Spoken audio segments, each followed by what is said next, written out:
अस्सलामुअलैकुम। आइए आज सुनते हैं एक शादीशुदा औरत का किस्सा, मोहब्बत को समझने में जिससे गलती हो गई थी। लेकिन इससे पहले आप मेरे चैनल को सब्सक्राइब कर लें, शेयर करें और लाइक करें। मैं बेहद खुश थी।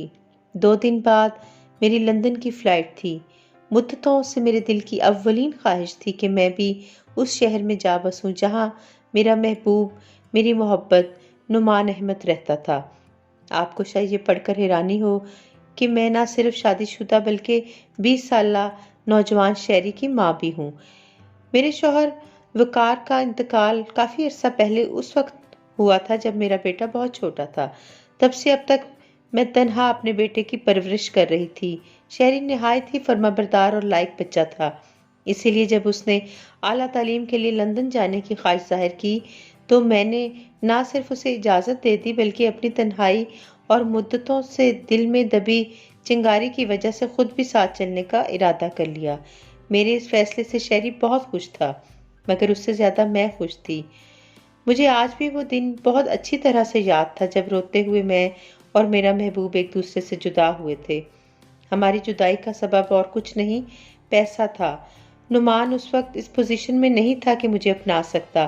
उस पर 6 बहनों का बोझ था और जबकि मेरे वालिदैन को मेरी शादी की खासी जल्दी थी, दूसरे वो किसी तौर पर मेरा हाथ किसी गरीब शख्स के हाथ में देने पर राजी न थे।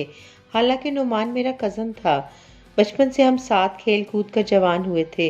ख़ानदान के किसी भी फंक्शन या तकरीब में हम साथ साथ होते। मुझे यकीन था कि मेरे वालिदैन मेरे दिली जज्बात का ख्याल करेंगे, मगर ऐसा नहीं हुआ। मैंने कभी सोचा भी ना था कि वो नाज़ों में पली अपनी बेटी को किसी सूरत नुमान के साथ ब्याहने पर राजी ना होंगे। ठुकराए जाने पर नुमान बेहद दुखी था। वकार का रिश्ता मेरे सर पर लटकती तलवार की तरह नाच रहा था और मैं बेबस थी। नुमान, मैं तुम्हारे साथ कोर्ट मैरिज के लिए तैयार हूँ, मगर तुम्हारे बिना रहना मुझे मंजूर नहीं। बोलो क्या कहते हो? यही वक्त है फैसले का, मैंने मोहब्बत की बेकरारी से कहा था। मुझे अपनी मोहब्बत की तकमील का बस यही तरीका समझ आ रहा था, मगर नुमान ने ऐसा करने से इनकार कर दिया। नहीं, ये दुरुस्त तरीका नहीं, ऐसा करने से मेरा घर तो बस जाएगा, मगर मेरी बहनों के मुस्तकबिल पर सवालिया निशान लग जाएगा। फिर ख़ानदान भर से रंजिश मोल लेना मेरे वालिदैन अफोर्ड नहीं कर सकेंगे। अगर इज्जत से तुम मेरी हो जाती तो और बात थी। यही हमारी आखिरी मुलाकात थी और हम रोते हुए इस अहद के साथ जुदा हुए कि अपनी इस मोहब्बत को हमेशा अपने दिलों में जिंदा रखेंगे, चाहे कुछ भी हो जाए। उसने मुझसे यही कहा कि जहाँ वालिदैन कहते हैं शादी कर लेना, और मैंने उसका ये कहा मान लिया था। वकार को कभी भी मैं वो प्यार न दे पाई जिसका वो मुस्तहिक था। एक दौलतमंद शख्स होने के बावजूद उसने मेरी नाज बर्दारी में कभी कोई कसर न छोड़ी, बल्कि अब सोचती हूँ तो महसूस होता है कि मेरे सर्द रवैये को भी वो हंस कर बर्दाश्त कर जाया करता था। मेरे वालिदैन का इंतखाब हर लिहाज से लाजवाब था, मगर मुझे हमेशा अपने माँ बाप से शिकवा रहा। वकार को कभी मैंने वो हकीकी मोहब्बत और ना वो तवज्जो दी जो उसका हक था, मगर फिर भी वो हर दम मेरी मोहब्बत का दम भरता था। जिस दिन मैं ज़रा मुस्कुरा देती, वो बच्चों की तरह खुश हो जाया करता। मगर मैं भी क्या करती, मुझे वकार से मोहब्बत नहीं थी। मैं उससे सिर्फ एक रिश्ता निभा रही थी, समझौते का रिश्ता। वो कभी कभी मेरे सर्द रवैये से परेशान भी हो जाया करता, मगर वो बेहद साबिर इंसान था। शायद मेरा दिल जीत लेता। उसकी जिद थी, मगर खुदा ने उससे ज़्यादा मोहलत नहीं दी और शादी के 2 साल बाद वो एक रोड एक्सीडेंट में खालके हकीकी से जा मिला। वकार की मौत के बाद मुझे अंदाज़ा हुआ कि मैं तो अब अपने बच्चे के साथ ज़िंदगी के इस कठिन सफ़र में तन्हा रह गई हूँ। वो जैसा भी था उसने हमेशा मेरा ख्याल रखा था। वक्त गुजरता गया और मैं शहरी की परवरिश में जुट गई। इस दौरान मेरे वालिदैन ने मेरी दूसरी शादी करना चाही, मगर मैंने साफ इनकार कर दिया।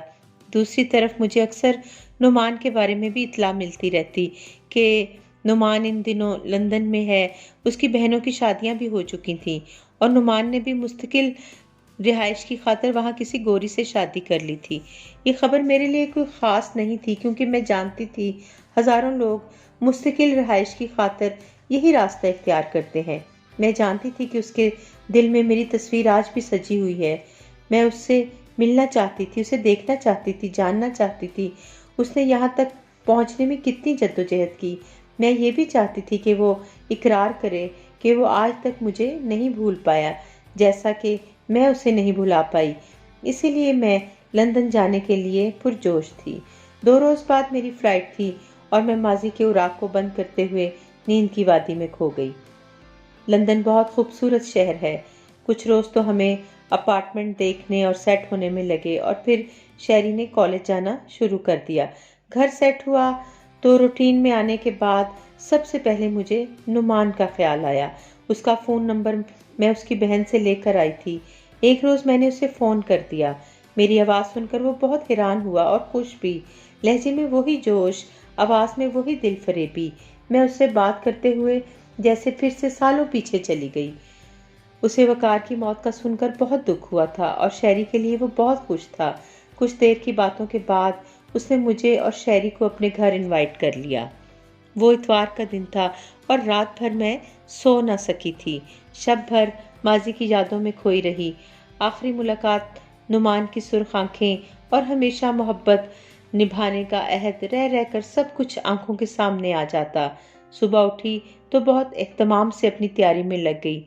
हमें लंच वहीं करना था। मैं जानती थी उसे काला रंग बहुत पसंद था। मैंने काले रंग की साड़ी बांधी और वक्त पर हम माँ बेटा उसके घर पहुंच गए। उसका आलीशान घर देखकर अंदाजा हुआ कि उसने ये सब हासिल करने के लिए कितनी जद्दोजहद की होगी। कुछ ही देर में वो मेरे सामने था, पहले से कहीं ज्यादा जाज़्बे नजर। उसकी कनपट्टी के सफेद बाल उसे मजीद ग्रेसफुल बना रहे थे। शेरी भी अपने अंकल से मिलकर बहुत खुश हुआ। वो शेरी से उसकी पढ़ाई के बारे में पूछने लगा और दोनों बातों में मसरूफ हो गए। इतने में एक गोरी मेम खालिस मशरकी लिबास यानी शलवार कमीज में मलबूस, सर पर दुपट्टा जमाए ड्राइंग रूम में दाखिल हुई। अभी मैं कुछ समझने ना समझने की कैफियत में ही थी कि उसने मोहब्बत से गले लगाते हुए बहुत अच्छी उर्दू में मेरा अहवाल पूछा तो मैं हैरत से उसे देखती रह गई। क्यों भाई, हैरान हो गई ना? यही है मरियम। इस्लाम कबूल करने के बाद इसका नाम मैंने मरियम रखा था और देख लो खुदा ने मुझे कितनी अच्छी बीवी से नवाजा कि मेरे रंग में रंगते हुए इसने ना सिर्फ मजहब बल्कि अपनी जुबान, मेरा कल्चर सब अपना लिया। नुमान ने मुस्कुराते हुए मुझे बताया, बिलाशुबा मरियम बेपनाह खूबसूरत थी और इतनी ही मिलनसार भी। मेरे दिल में अजब टूट फूट सी होने लगी। नुमान ने अपने बच्चों से भी मिलवाया। उस आज़ाद माहौल में ऐसे तमीज़दार और बाहजाब बच्चे देखकर मैं हैरान रह गई।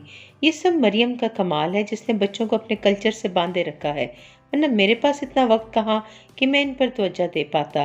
नुमान मोहब्बत पाश नज़रों से मरियम को देखते हुए मुझसे कह रहा था, जबकि मरियम के चेहरे पर शर्मीली मुस्कुराहट थी। ये मंजर मेरे लिए नाकाबिले बर्दाश्त था। खाने के बाद बच्चे बातों में मशगूल हो गए और मरियम किसी काम से उठी तो नुमान जैसे अचानक संजीदा हो गया। शायद अब वो अपने दिल की बात करे। मेरे दिल में एक आस सी जागी। जानती हो, कभी कभी मोहब्बत वो नहीं होती जो हम समझ लेते हैं, बल्कि वो होती है जिसका हमें कभी गुमान नहीं होता। तुम मेरी मोहब्बत थी और काफ़ी अरसा मैं यही मानता रहा, मगर वो हमारा बचपना था क्योंकि तुम किसी और की हो चुकी थी। फिर मुझे मरियम मिली। शुरू में मेरी नीयत यही थी कि मैं इस शादी को पेपर मैरिज तक महदूद रखूंगा, मगर मरियम की सादगी, उसका मजहब इस्लाम की तरफ माइल होना, ये सब मुझे इस कदर भाया कि मैंने उसे एक बीवी का दर्जा दे दिया। आज वो मजहब इस्लाम के बारे में मुझसे ज़्यादा जानती है। और अब तुम मेरे बच्चे भी देख लो। मरियम ने मेरा बहुत साथ दिया। मैं खुदा का लाख लाख शुक्र अदा करता हूँ कि उसने मुझे ऐसी बीवी और बच्चों से नवाजा। अचानक वो बोला, तुमने ये काला रंग क्यों पहन रखा है? मुझे तो अब हल्के रंग अच्छे लगते हैं। तुमने देखा ना मरियम को कितनी सोबर लगती है हल्के कलर में। हाँ, तो मैं कह रहा था वो हमारी मोहब्बत जज्बाती थी। सच्ची मोहब्बत तो वो होती है जिसमें आदमी महबूब के बिना जी ना सके। और देख लो, हम दोनों बिछड़ कर भी जिंदा रहे। वो तो मेरी बेवकूफ़ी थी और कुछ नहीं। मेरे पास उसकी बातों का जवाब देने के लिए कोई अल्फाज नहीं थे, बल्कि मैं दुआ कर रही थी मरियम वापस आ जाए ताकि मैं ऐसी बातें सुनने से मजीद बच सकूं। हम शाम को घर लौटे तो मेरा अफसुर्दा चेहरा देखकर शहरी परेशान हो गया। मम्मा क्या हुआ? मैं समझा अपने कज़न से मिलकर आप बहुत खुश होंगी, मगर ये क्या? वो बेचारा पूछने लगा और मैं अपनी अंदरूनी कैफियत को छुपाते हुए गोया हुई। शहरी, मैंने एक फैसला किया है कि अब हम पाकिस्तान जाएंगे, हमेशा हमेशा के लिए। मेरा यहाँ रहने का मन नहीं कर रहा है। मम्मा क्या बात है? इसने हैरत से मुझे देखा। बस बेटा, तुम्हारे अब्बू की बहुत याद आ रही है। दिल कर रहा है उनकी कब्र पर जाऊं। वो हवाएं, वो फिजाएं, अपना मुल्क, सब बहुत याद आ रहा है। बहरहाल ये फैसला मेरा है। अगर तुम यहाँ रहना चाहो तो बेशक रहो, मगर मुझसे ये वादा लेकर कि पढ़ाई खत्म होते ही वापस आ जाओगे मेरे पास। वो तड़प कर बोला, नहीं मम्मा, जैसा आप कहेंगी वैसा ही होगा। हमारे मुल्क में भी तो लोग पढ़ते ही हैं। आप तैयारी करें, हम वापस जाएंगे। मुझे अब सुबह का इंतजार था। मेरा बस नहीं चल रहा था कि मैं अभी कराची पहुंच जाऊं। मैं अब अपने वालिदैन से माफ़ी मांगना चाहती थी, जिनसे मैं अब तक नाराज़ सी रही, और सबसे बढ़कर वकार से, कि जिसकी मोहब्बत मैं समझ नहीं पाई। नुमान ने बिल्कुल ठीक कहा था, मोहब्बत वो नहीं होती जो हम समझ लेते हैं। मैं कराची पहुंचकर सबसे पहले कब्रिस्तान जाती, ताकि अपने वकार की कब्र पर उस मोहब्बत का इजहार कर सकूं जिसके लिए वो जिंदगी में तरस गया था। शायद मेरे इस अमल से उसकी रूह सरशार हो जाए।